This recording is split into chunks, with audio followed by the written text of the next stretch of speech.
Olá, no nosso módulo 9 nós falaremos um pouco sobre conceitos básicos de escoamento superficial, dando sequência ao que vimos anteriormente em nossas aulas, né?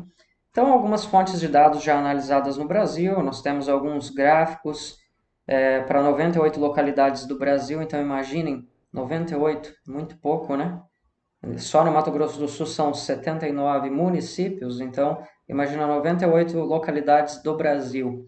Mas é claro, são coisas muito antigas, né? Vejam 1957, tabelas da CETESB de São Paulo, com dados então de chuvas intensas, né? Equações de Nardini e Freitas, vejam também de 1982. E uma coisa que a gente vê muito na hidrologia é que as citações utilizadas até hoje são bastante antigas, então falta muita atualização, não é? Muitas vezes a hidrologia ela é negligenciada e isso tem trazido muitos problemas. Então, isso aos poucos vem mudando, né? Isso vejam que ainda usa-se, né, citações bastante antigas, essa de Denardini e Freitas mesmo é um dos modelos aí que tem dentro do software de terraços, que foi apresentado no módulo anterior. Temos alguns softwares também, como o Pluvio também, da UFV. O UFV tem vários softwares aí que, na verdade, colocar as equações, as metodologias dentro de um software, né? E aí temos também sites como o da Agência Nacional de Águas, que tem o HidroWeb dentro dele. Então, nós vamos ver rapidamente como é o HidroWeb. Então, dentro do site da ANA, da Agência Nacional de Águas, nós temos aqui o Sistema Nacional de Recursos Hídricos, né? Então, onde nós temos a Rede Hidrológica Nacional, são todas as estações que nós temos em funcionamento no Brasil. Vejam, esperar um pouquinho para carregar aqui. Então, é uma grande cobertura, né? Quando olhamos de cima, olhamos o todo. Veja que é bastante pesado, é claro, né? Estamos falando do Brasil todo. Então, só um minuto para esperar acabar de carregar, né? Ou ainda dando um zoom aí, né, em cima do nosso estado. Então, vamos lá. Agora sim. Então, está carregando, vejam, São Paulo, Mato Grosso do Sul. Olha a densidade de estações do estado de São Paulo, né? Bom, pegar uma região aqui próxima de Chapadão do Sul, ó, Sucuriú, Rio Sucuriú, né? Então, aqui, veja que nós temos, olha, uma estação, né, nesse ponto do rio, ó, veja o município de Chapadão do Sul, e divisa com Água Clara e Inocência, né? Então, nós temos aqui uma estação, essa estação, ó, ela está no rio Sucuriú, bacia do rio Paraná, né? Município de Chapadão do Sul, embora, né, é o rio Água Clara, e essa estação é fluviométrica. O que significa fluviométrica ou pluviométrica? Ó, vejam, ela está aqui por causa da PCH Bandeirante, né? Então, aqui tem todos os dados, ó, a área de drenagem, né, dessa bacia, ou seja, a partir desse ponto, acima desse ponto, a área de contribuição, né, é de 7.288 quilômetros quadrados. Então, lembra como que passa de quilômetro quadrado para hectare, né? Cada quilômetro quadrado é um quadradão de 1.000 por 1.000 metros. Então, como é que a gente converte isso para hectare? Né? Nós já fizemos exercícios assim. Bom, então, estão aqui várias informações dela, né? E, inclusive, você pode entrar aqui e baixar os dados de vazão. Então, tem a vazão naquele determinado ponto, tá? Aqui nós temos uma outra estação, vamos clicar para ver. Essa é uma estação pluviométrica, essa aqui só mede chuva, tá? Então, nós temos as fluviométricas que medem vazão, e é muito comum as fluviométricas serem em PCHs, em represas de barragens, porque quando a gente fala em medição de vazão de pequenos córregos, de rios de pequeno porte, é só fazer a batimetria, mas quando você tem rios de grande porte, aí já exige uma outra metodologia de medição de vazão. Então, o mais fácil é você ter esse controle nas represas, né? Nas comportas de represas, certo? Então, tá aqui, né? Temos uma boa cobertura, como eu mostrei para vocês, e aqui temos a vazão dos rios, as chuvas, e com isso você pode calcular chuvas intensas inclusive vazão de pico do rio, não é? Se você tem como ter a vazão do rio em diferentes horários, tem como você identificar qual foi a vazão de pico depois de um determinado evento de chuva. Olha só que interessante. Tá legal? Então, vamos lá. Então, para quem quiser fuçar um pouquinho mais, aí, aprender um pouquinho mais, né, tá aí o site, tá, onde vocês encontram o HydroWeb. Explorem ele, ele é muito interessante, traz informações muito ricas aí para nós. Bom, nós ainda temos esse coeficiente de correção desse autor, que também é de 1957, que ele diz o seguinte: como transformar a intensidade de chuva de 24 horas para 1 hora? Bom, por que isso?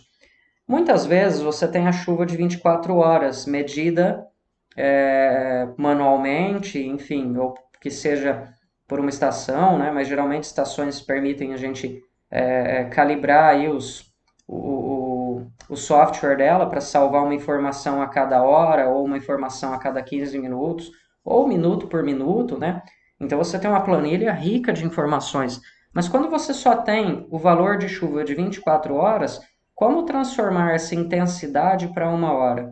Porque pensem comigo, se eu sei que choveu 100 milímetros em um dia, e então eu vou dividir esses 100 milímetros por 24 horas, vai dar uma intensidade muito baixa.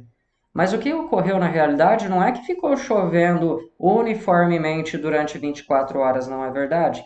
Geralmente chove ali nas primeiras horas e depois a chuva acaba. Então, uma das formas de corrigir quando você só tem a informação de um dia, de 24 horas, para saber qual foi a intensidade de 1 hora, é usando então essa equação. Agora, é claro, né, gente? Isso é apenas uma observação com base em alguns dados, mas que pode variar de região para região. Lembra que nós falamos sobre chuva adiantada, intermediária e atrasada? Aqui, esse autor, que eu não vou me arriscar aqui a falar o nome, né? Ele diz que uma chuva, se você tiver a altura de chuva de 24 horas, você multiplica por 0,42 e você tem a altura de chuva de 1 hora. Bom, aqui ele está dizendo para nós, então, que 42% da chuva ocorreu na primeira hora. 42% da chuva de um dia ocorreu em 1 hora. Então vejam como isso é um pouco arbitrário, né? Aliás, totalmente arbitrário. Vamos lá, é apenas uma aproximação então, né, gente? Com base nos estudos deles aí, para a maioria das regiões é isso que ocorre, tá? Então, foi com base nisso que eles chegaram nesse coeficiente de 0,42, que é 42% nesse caso, né? Aí a mesma coisa para transformar a intensidade de chuva de 1 hora para 30 minutos. Se você tem de 1 hora e quer saber em 30 minutos, tá aí, ó. Então, 74% da chuva de 1 hora ocorreu na primeira metade, né, nos primeiros 30 minutos. Ainda para transformar a intensidade de chuva de 1 hora para 30 minutos, né, temos aí também, aliás, desculpa, é de 30 minutos para 10 minutos, tá? Aqui acabou ficando igual, né? Então, de 30 minutos para 10 minutos, você multiplica por 0,54, ou seja, 54% da chuva de meia hora, de 30 minutos, ocorre nos primeiros 10. Então, esses coeficientes arbitrários aqui vêm de observações aí médias, né? Na média, é isso que ocorre com os dados meteorológicos. Dessa forma, só para a gente aplicar isso que eu acabei de mostrar, nós vamos considerar uma chuva intensa, uma das mais intensas ocorridas aí no nosso campus, tá? Na data de 3/3 de 2015, que foi de 85 milímetros em 45 minutos. Eu medi manualmente essa chuva, tá? Com pluviômetro, né? Manual. E aí, então, nós queremos saber, né, ó, ao final de 24 horas, esse evento totalizou 90 milímetros, tá? Então, nós temos a chuva aí, a intensidade real, né, os 85 milímetros em 45 minutos, mas continuou com aquela chuvinha fina depois, né, o restante do dia, completando aí, então, a medição com 90 milímetros. Bom, então o que eu quero que vocês façam? Encontre a intensidade máxima real do evento, a intensidade do evento como um todo, né? Então a real, né? Os 85 milímetros em 45 minutos, e Se fosse fazer, vamos supor que nós não soubéssemos que essa chuva ocorreu em apenas 45 minutos. Você foi lá no outro dia, olhou no seu pluviômetro e tinha registrado 90, mas você não registrou o tempo. Então você faria essa intensidade dos 90 milímetros em 24 horas. Então façam para as duas situações para a gente ver a diferença, tá, que vai ocorrer entre considerar que os 90 milímetros foram durante 24 horas, dá uma intensidade pequena, mas aí sabendo que 85 milímetros ocorreram em 45 minutos. Né? Então, praticamente na primeira hora ocorreu toda a chuva. Então, façam essas duas intensidades, tá? E depois realizem a correção de Otto dessa chuva de 24 horas para o valor teórico, né, com o coeficiente de ajuste de Otto, em 1 hora, tá? Então, façam esse exercício e me enviem. Bom, com relação ao escoamento superficial, nós temos aí várias pesquisas mostrando que a interceptação vegetal chega a cerca de 5 milímetros, tá? Então, a água que fica retida no dossel das plantas, né? Temos ainda o armazenamento na zona radicular, que para nós é o que importa, né? A água que fica disponível para as plantas. O escoamento superficial, no caso, aliás, desculpa, o armazenamento superficial, né? Nas pequenas poças que ficam, então, boa parte da água, né? O escoamento superficial de fato, tá? Então, que considera-se de 4 a 6 km por hora, tá, gente? Mas isso, é claro, que depende da declividade do terreno e é isso que nós vamos aprender hoje. Então, a declividade influencia, é claro, né? Quanto mais inclinado o terreno, quanto maior a declividade, maior a velocidade do escoamento superficial. Mas é claro que depende também da cobertura, que tipo de cobertura que eu tenho no solo, né? Se é uma mata, se é uma pastagem, se é uma lavoura com solo revolvido. O escoamento superficial, subsuperficial, também tem que ser considerado, tá? Ele depende da camada compactada, então que chamam de bitextural, né? Então, se você tem uma camada compactada logo abaixo, existe um escoamento subsuperficial, tá? Claro, devido à inclinação do terreno, né? Aqui na nossa imagem está em nível, mas nós sabemos que sempre nós temos um pequeno desnível aí, é por isso que tem esse escoamento, tá? E o escoamento subterrâneo, né? Falar um pouquinho dele agora, mas nós vamos ter o próximo módulo que vai falar só sobre água subterrânea, tá? Então vai contemplar bem esse tema, mas basicamente é aquilo que a gente já estudou, né? Que a parte da água, então, escoa recarregando o lençol e ela é responsável aí pela vazão dos rios. Graças a ele ser muito lento, esse escoamento subterrâneo ser muito lento, né, leva meses para essa água escoar pelo interior do solo, graças a isso que nós temos vazão nos rios, mesmo no inverno seco em muitas regiões. Então, graças a ele que nós temos vazão, né, aí responsável pela manutenção da vazão dos rios, mesmo em períodos de seca. Mas se não fosse ele, os rios secariam logo após as chuvas. Bom, também já falamos disso, falamos dos tipos de rios, né? E aí, então, a precipitação direto na calha, tá? Toda a água que chove direto na calha do rio. Então, tudo isso está dentro do item escoamento superficial que nós vamos estudar hoje. Bom, com relação ao tempo de permanência, o chamado TP, tá? Então, o tempo de permanência da água numa determinada área dependerá do tipo de superfície por onde escoa, como acabamos de dizer, né?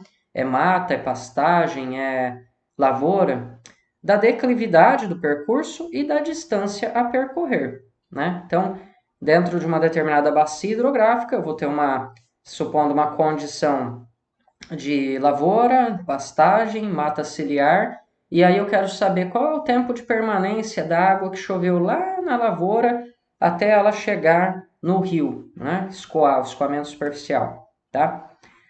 Por isso, o TP, o tempo de permanência, é calculado dividindo a distância que a água tem para percorrer até chegar ao rio, dividido pela velocidade do escoamento, ok? Então, a distância dividida pela velocidade vai dar o tempo, né? Sendo que a velocidade é uma função de k vezes a raiz de i, onde i é a declividade, tá? E k é um coeficiente que depende do tipo de superfície e ele é tabelado. Então, vou passar para vocês aí pelo nosso sistema da turma, a tabela que tem esses valores de K, tá? Então, nós temos o tempo de permanência em segundos, tá? Não se esqueçam, por isso que vocês vão encontrar valores altos. Tempo de permanência dado em segundos, com essas fórmulas, entrando com essas unidades que estão aqui.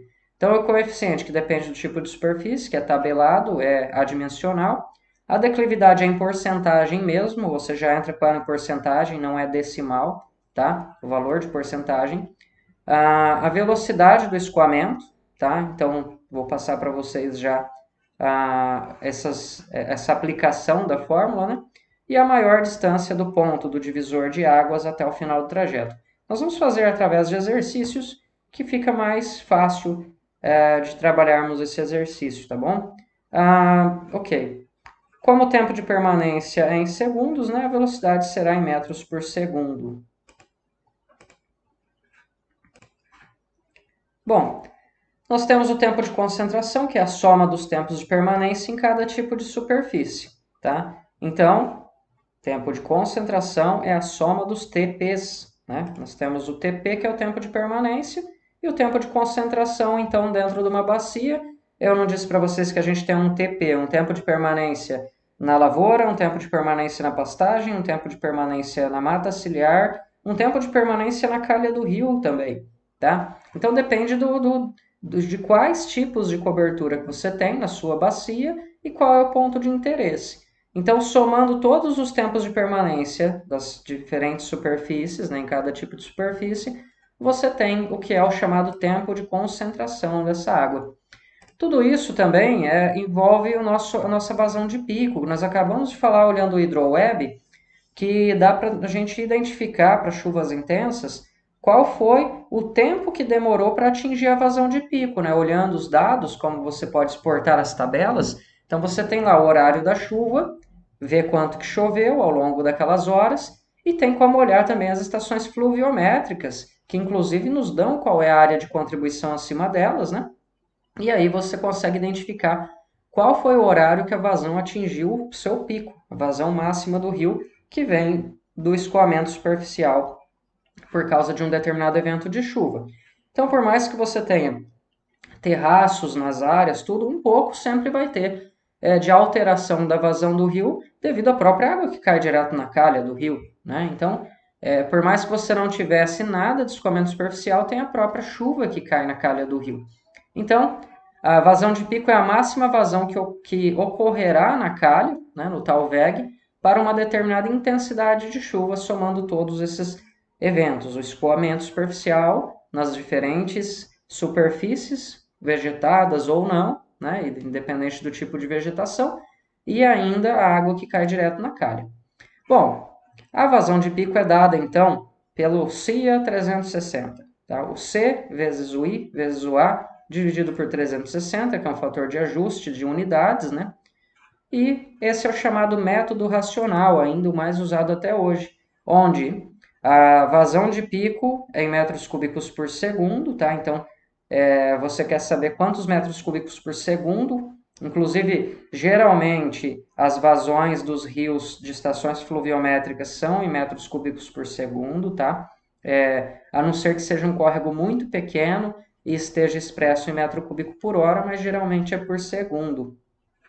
Bom, coeficiente que depende da superfície, então é adimensional, né, tabelado para o tipo de superfície, e a intensidade de chuva em milímetros por hora, e a área em hectares. Então, vejam que a área, nesse caso, é em hectares. Por isso, o 360, né? Para trabalhar essas unidades milímetro por hora junto com hectare e resultar em metro cúbico por segundo, tem o fator de conversão de unidades que é esse 360.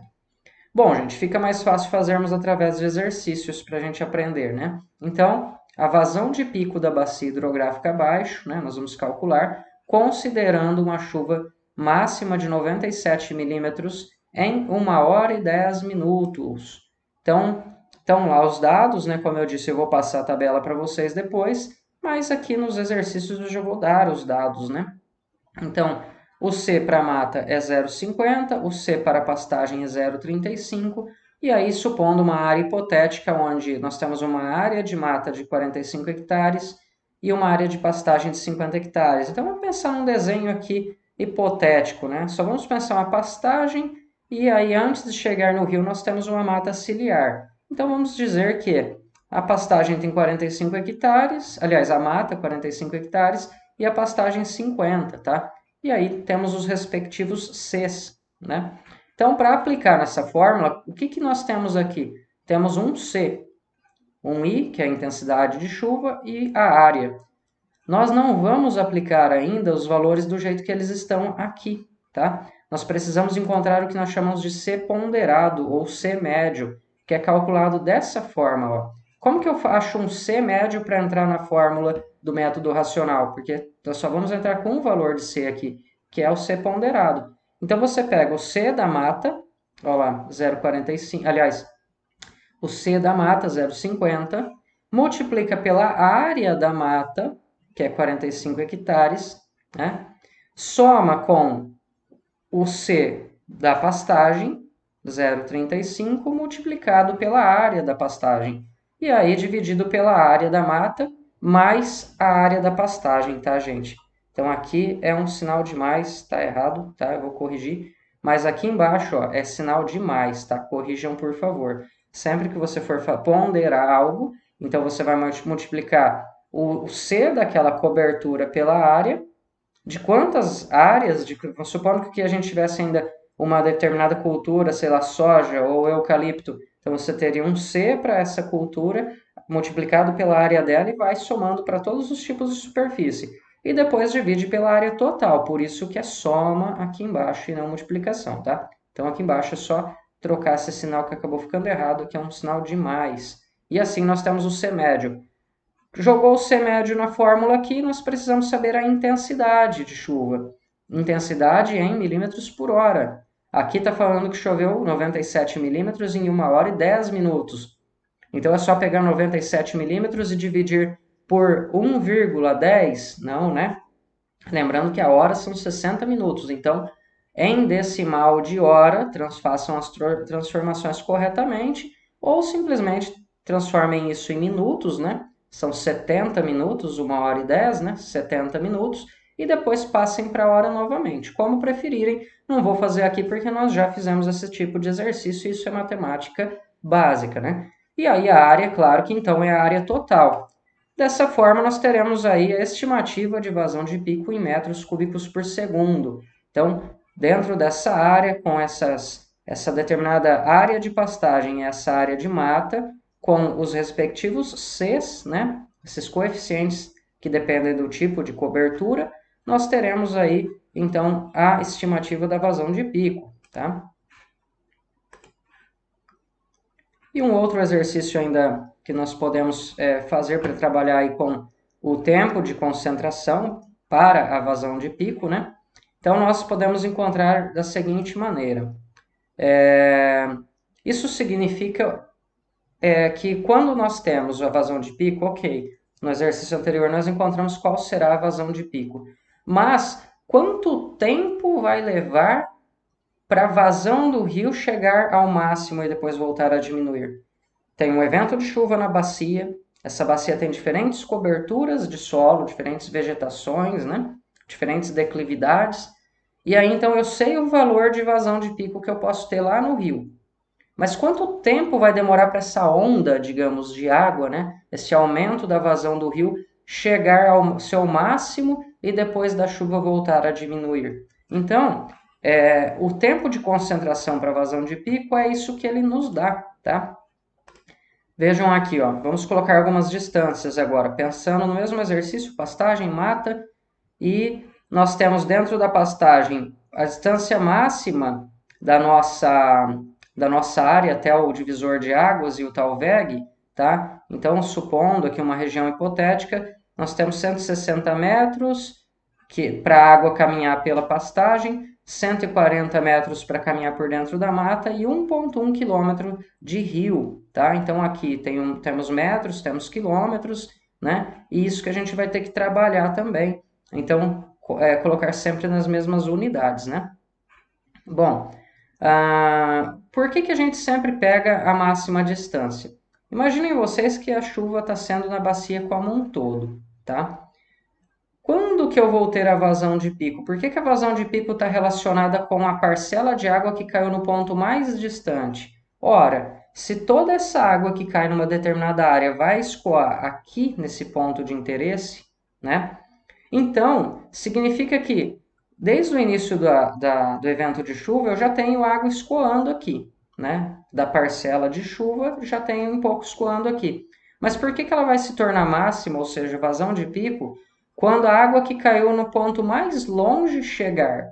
Ora, porque é o acúmulo máximo de água de escoamento da área que chegou naquele determinado ponto do rio, né? Por isso que nós fazemos aí para calcular o tempo de concentração que vai atingir a vazão de pico no rio é em função do ponto mais distante, considerando, é claro, uma chuva uniforme nessa área, né? Então, nós temos que saber a velocidade que essa água vai percorrer, então é K vezes a raiz da declividade, tá? Nós já vimos ali atrás as unidades, né? O K dimensional e o I em porcentagem. Isso nos dá uma velocidade. E aí, para saber, então, o tempo de permanência dessa água na pastagem, na mata e na própria calha do rio, nós temos que dividir o L pela velocidade. Então, são essas duas contas. Estão aqui os valores de K para pastagem, mata e rio, e aqui os respectivos valores de declividade que você já coloca em porcentagem na nossa fórmula. Então, para você achar o TP, cada distância dividida por sua respectiva velocidade, né? Você encontrará um TP para pastagem, um TP para mata e um TP para o rio. E aí o tempo de concentração é a soma de todos os tempos de permanência, os tempos de permanência em cada superfície, não é isso? Então, até a próxima, pessoal.